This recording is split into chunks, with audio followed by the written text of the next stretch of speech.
Hi, I'm delighted to introduce you to one of our most distinguished linguists, Elita Hill, who was recently named American Sign Language Interpreter of the Year. Elita, congratulations on your reward. We're very proud to have you on our team. Please tell me, how did you ever wind up being an ASL interpreter? Oh, thank you, Scott. It's my honor to be part of the LanguageLine team. My entree into the world of American Sign Language actually starts from my childhood. I grew up in the church that I attended. We had sign language interpreters, and instead of paying attention to the pastor, I watched the interpreter throughout my early formative years. And at some point in time, I started taking sign language classes purely for fun. It was purely for fun. And then one day, both the sign language interpreter instructor who was deaf and her colleague, who is a child of deaf adults, who also is a native signer, approached me, and they both decided to train me to be an interpreter.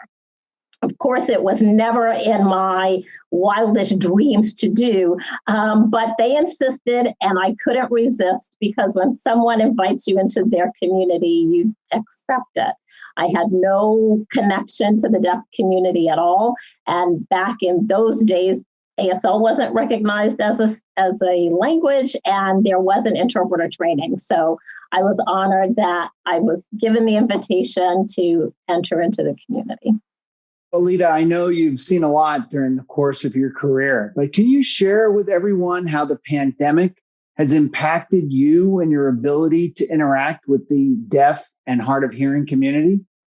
Sure. Yes. The pandemic has heightened for me an important sense of being very observant of deaf and hard of hearing patients when I come in contact with them, as has been true for everybody during this pandemic.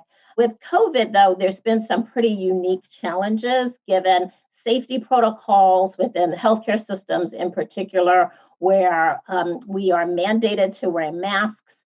And in the case of American Sign Language, a huge percentage of the grammar is presented on the face. So with a mask, we're actually wiping out half of the grammar. So when I am conversing or translating from the physician or provider into sign language, I have to keep in mind that my facial expressions are not available. So I have to make some very conscientious choices in that regard. But similarly, the patient also is wearing a mask, so I'm not fully seeing their language either. So I've had to really take a lot of time to be sure that there's clarity between both of us in communicating. But the opposite is similar in navigating with regards to virtual visits. So depending on the end user's device, is going to change their experience of how a virtual visit unfolds. And I have found it critical on the front end to be sure that the deaf patient can see me very clearly, to work through and talk with the provider about any technical considerations and work through the logistics, and then establish an agreed upon communication form so that, one, frustrations are kept at a low. To be sure, again, as I said, anxiety is a big part that I'm always cognizant of, and to figure out ways to mitigate that, because in these heightened times, patients still need to make informed consent decisions. They still need to be provided adequate medical care and health consultation. And so that has been just a unique thing to help troubleshoot providers in the moment. You know, I know everyone watching could listen to you all day, but unfortunately, we only have time for one more question. Sure. What would you like healthcare providers and caregivers to know about partnering with an ASL interpreter that would help make communications more effective? I think the single most important thing that healthcare providers can do is to view us as part of their healthcare team. We are a resource and a vital connection for them to maintain their patient relationship. And if they view us in that way, I think that would just go such a long way for everyone. kind of a very specific thing that I would suggest healthcare providers do is to let us know what the goal is for that encounter.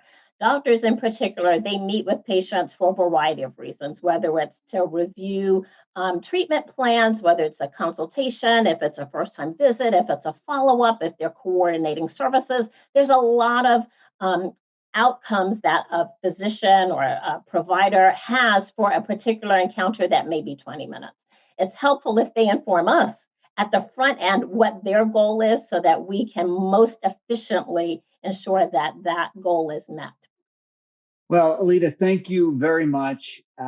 It's always been a pleasure to know you. It's an incredible privilege to have the top ASL Interpreter award winner on our team. And I just can't thank you enough for your time today. So thank you very much. Take care and stay safe. Thank you. You too, Scott. Have a good day. Thanks.